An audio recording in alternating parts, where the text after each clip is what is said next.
Clear tu zong ta che bai levek ole goin hi November som ni la pakua ni atuna hian KCTV aslama om me ka zolina hianin an bike thar apache RTR 310 le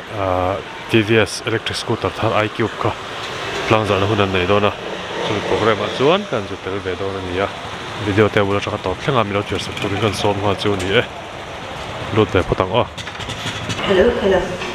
Ole hey, zanina pathian chwaina in KCTVS Apache RTR 310 le iQube electric scooter tlangzar na local zongzong te in zavain kalolom sewa chibai kalobuk seu ani kanchia chewangin mizo te hi chu tlangrama om kan nia tlangrami te kan nia kan tan hi chuan 4-wheeler ayan 2-wheeler changkai zia she tu te kan nia hey 2-wheeler apo model thar ber mai KCTVS te na kan zawai ta na miron chop chwa sakhi kan zawai ai oin lom thugan han soi ngal ni sela tin kan chut na te are deu hlek to poka kan hun te are lo zok nan kan program do anangin kan kal chawhal bo puk mayanga tuna chuan hun service man sakturin pilal ram khagi kan som chunjong khale Pathian ni milo charamo Philippi bungli chang dia kan charnge lalpa chuan long foro katile factory nang long ro indo thezia mi zong shan ro se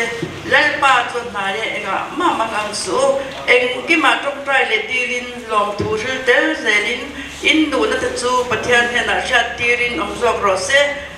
chuti chuan pathian thamwan na ru reng sha sen lokhan in thin nung le in ngai to na te chu Christai so chuan a ben sak cheu lalpa na te thiang nim kan char kan za ta pan som ro se trong trai này lâu này không? Ô lalpa kan pathian min mangai tu hey zani na hun lo mop tak kan thleng le theya pu kevin te nu pai na hetiang hun tha hun du om khu hon na hun nei tura min an som hi an chunga lom thu ka soya hey commercial electric car te two-wheeler te hi kum som malaman rang to khan khomel hian a boi pui to ni a chan pakhat chu lir thei khomela tam sia kan fuel mamo hi kan natural gas hian dai lo hun nei don ti hi an fe chiang em a chuang chuan mi thiam te hian rilu na sotak sengin kum tam takan be to a en chin na po bo tam tak nei ani to thina chuti ro chuan a lo thin na tak tak hi chu tu nai te a hian hei kanan mo tran chho chawani a khovel pum huwa bang te po hian la rei lo le maya electric scooty kanan ti te car te kat pe chu man tlak tak tak khi India lama chuan ông trăn về chầu đón châu tin two-wheeler te po kumin chầu về ni kum về thang khan hết tiếng man tlak chầu trăn hi man han rin ngam tak tak turang hi siam chua ani ta chawa John sarkar lai pui po hen kai pui moi me ma hetiam electric bang lir thaya te hian concession te pe ani rotex te po hian tu na po kan department po hian finance te le kan han chai mega kan zo apor kan po thokhat to chunga te po John rotex te po discount a ta TVS iQube electric scooty hi Mizorama tuang taka le chotaka atlan zel theina tur le dealer te po ina bal som na andan theina turin ka khu honge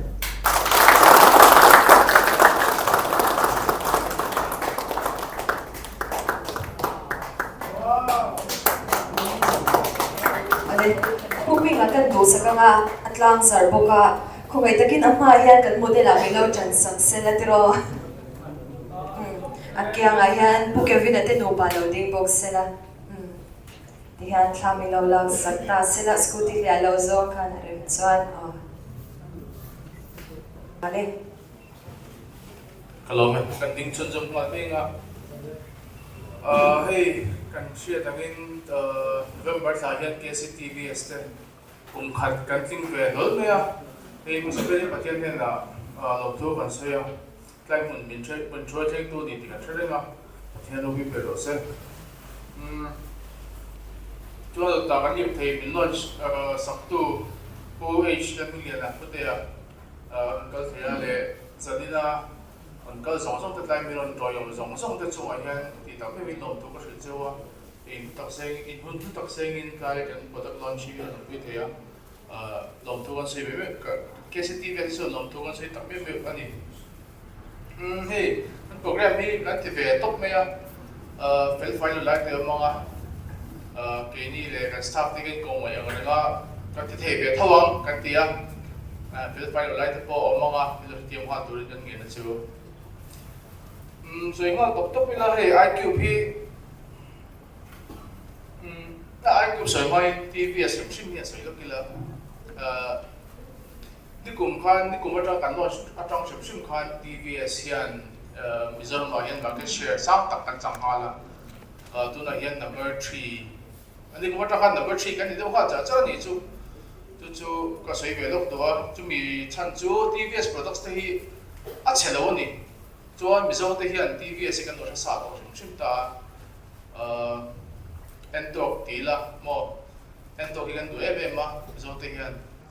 Mizoram TVS dealer pasaber te ka kolma kan pundai te ka chuan Fiero bak khaum a Fiero te ka ti Victor bak khaum la pai te khan te an mang ti ka be bak chu mok te khan ni me chuan tu la hian IQP ke lu ton tai la he eng lo kha in dom ka ringa e brief introduction in ka le kha ka khan kan sia ka e in to lang khan India hian electric company startup hi zali chuang anomani phaya in sin te chuan in puthina nga he scooty mobile makdeu electric rickshaw te in puthina nga kating zali zinga khan TVS IQP best selling number 2 ani hitlat me ni chu achan soithe also ber chu TVS chu company puiting ani startup pani lowa mi hian an ring nama 2001 beltram khan production and upper khan best selling number 2 ania number 1 so Ola niya masi Ola hi Mizoram ma so nom velem lo IQP company miron nor wanga lalut kan dilawa sa perin so itu loka ki mani kan deal tong a min pen ta chuan kan CI hi company CI thar per lo ni angin tin tin mani tangram ni chungin miron pe ta ni a IQP atira chu ke po he electric scooter chu mi ka skeptical pel to kan isu ma se an test kan mua le technology ron sang chho zela ala klak be do ka shit angin TVS hi zo deal kan kita chuan atlang puin mizo te hi Aizol ang big ta ni thaila Aizol ase store ni ta district na kain shal hi min phal chi alo company hian chuan Aizol ami hi an taila atlang puin ni khata hi game som tum ta hi kan tam lo ni kan test na so mi kan test na son ni thum chu kan khala game som riat som sari le pariat ka kan thana battery ka 20% ve lo ni chuan ka his pak la hisab ania details tak chuan kan ei bik chuan lo ma se ba a hian ikum mo rain ta ni la dim te min ta ni la game som sari panga chu tai chiang par ni zero truck thing ta lo ni la ba zero truck thing chu ta lo ma chu hey mi tam zokin hey antinan office kal te mo athok hey point A to B kal top le how de tem kal mo ni kata ke em so po ta lo mi tam le ting ta pa so practical tuk lo na maintenance to le ma petrol se na ngai lo engine oil ngai lo chu ngai pe da na chuan look se chu subjective nal ti zo le nal ti zo chu mi hring in kan de thup ta pa se ke ma ngai pe da IQP a design ni conventional ni kan putea tuan so yang khan electric scooter ti a hriat mi lo number plate hring ani te ni lo chuan chu a thatna le pakhat ania chuan a motor hi hub mounted motor ni ta tuna kan compare thei tur bela chuan Aether hi ni ta Aether chuan a motor hi a ke hina pet ve lawa heta hin a si noi dom ta ni ai ki ba hi chuan a motor hi a ke nuwa hina pet nga la hub mounted ni ta ni chu advantage tam taka le ya lithium ion battery ni bo lithium ion chuan theta ka laptop pa ta po nga po hin lithium ion direct ta peak power hi 4.4 kilowatts antita mase usable rated power chu 3 kilowatts ani kan dekha pe ga khan water resistance po IP67 nia IP hi chu control 3 thau paninga IP chu ingress protection dila ne bita 4.23 ta pakhat kan da ya Apache RTR 310 ania mi ko ban saktu tur hi Mizo actress sang sangi bahausa changa tlangwal te na kan star ron kha ania ko hotur hi Apache RTR 310 hi mi pui do so ngani nge ka be se ya chuan an chor chuan na tura te do sang sang ready this family de kanan bo cheu le to na Apache RTR 310 no takin ka honge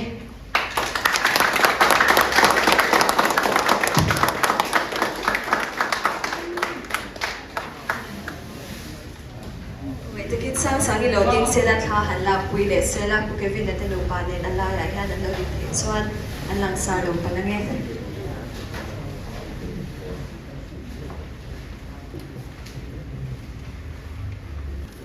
hey TVS yan kanche in 2017 kan BMW ne collaboration in up to 500cc bike an siam don ti hriat ania chuan chimia an thodun na ron chu pasal chu kan hriat angin RR3 te ania Apache and they are massive personally chuan kai dana chuan Apache and the chan chu brand support kan tu dong pe ni ka shia RR series le RTR RTR3 te bi chu Apache the kelo kan min dang pon po the le massive brand support TVS chu brand ka kan chin ni ta Apache brand no ma Jupiter brand no ma EV brand no ta ti khan ti massive min dang te khan po do lo khan Apache in ti ta ve me ka shia pura te khan ti se brand thar khan tin do ni ka how ta ta khan Apache kan ti ta in ka shepera ke chuan Apache RTR RR series no pila RR series shim hi India in motorsport sangi mema ko chang asiam mani Indian motorsports 300 cc hi laklo mema 312 cc ni ta Orwell mo up to 300 that will help chesia mase atla asan tel pile chu RR hian I Yamaha R3 te KTM 390 te ni dikta khutlama an risa tak taka chuan ni beta chuan reverse incline 312cc fuel injected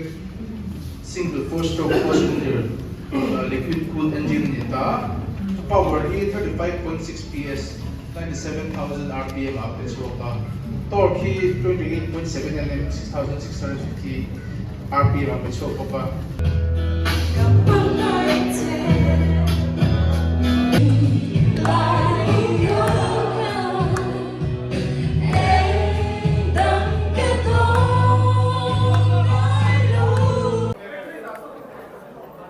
iCube en lok ang hi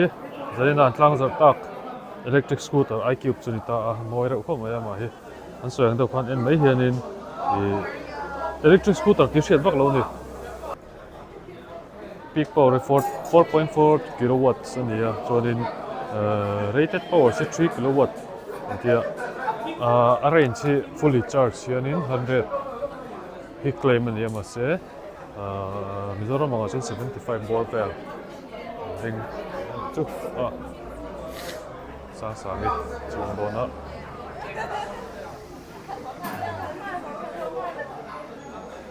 aman hi rakana singa bor vel ania fully charged chung hi darkar nga ante boka chuanin reverse gear awm bawk a back zone hi tan thei thar khawp mai variant hi awma iCube S le iCube SMC ti awma iCube S hi on road price hi noi khat sing ruk sang ruk zasari samre le pari ni a chuan iCube SMC hi noi khat singa sang hi zaruk le som panga tilama po hian hei iCube hi a variant trunk awm bawk a ta treu hei nal reuh tiu teu khawp mai en mei chuanin electric scooter tir hriat vak ni lo ma hian mo du chuanin lova bel chiam ula KCTVS bom phone lama hian en tur awma chuanin hei Apache RTR 310 po awma moi khawp mai a ei fei chu changkang tu Mizoram heta bike kan hu the chin awma chuanin electronic package chu changkang ber tuila kan soi so kher lawang changkang khawp mai kina aspect la du dang ka chu detail takin ka soilem longa chin na hum te kan dei ve the ni chuanin kan la khalchin ve tur angai la to chu huna te po chuanin cheng do lakin kan la soi ve don dia ei ta ringot po hi Michelin Road 5 ta ya ro hanga mi ta ya ringot po i man to tak tur ani a hi dynamic kit ti an ni a hei fully adjustable hei compression rebound te adjust ya chuan hum po hi adjustable tho hei adjustable fully adjustable reload chok ni lo po chuanin mak chu hi class sangber class sangber kha ni ngoi ra khop mai churo hi puma so me thu chin lok te se fit en sang ai ni 511 tan po hei kan hai chui nanga ke pon khalila hei amoi tok vel view don ni 511 tan po atte vok lo ve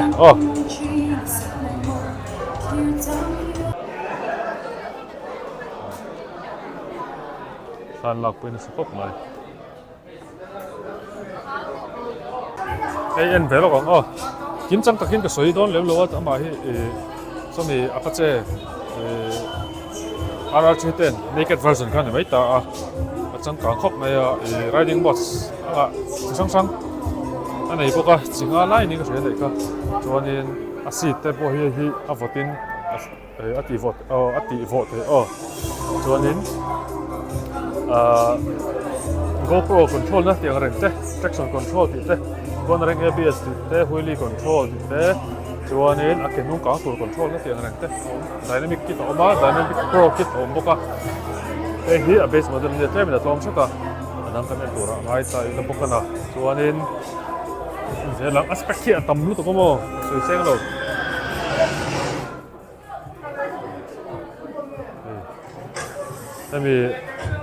hemi lan dan po hi a thak lang lam theya a riding mode zirin dang nam ve zela riding mode si rain ania te puan ho chuan urban chuan Apache RTR 310 he aman to ber hi noi thum le sang khat le za le samre le pathum ania aman tom hemi base model ho chi hi noi ni la sing quality vel manan ta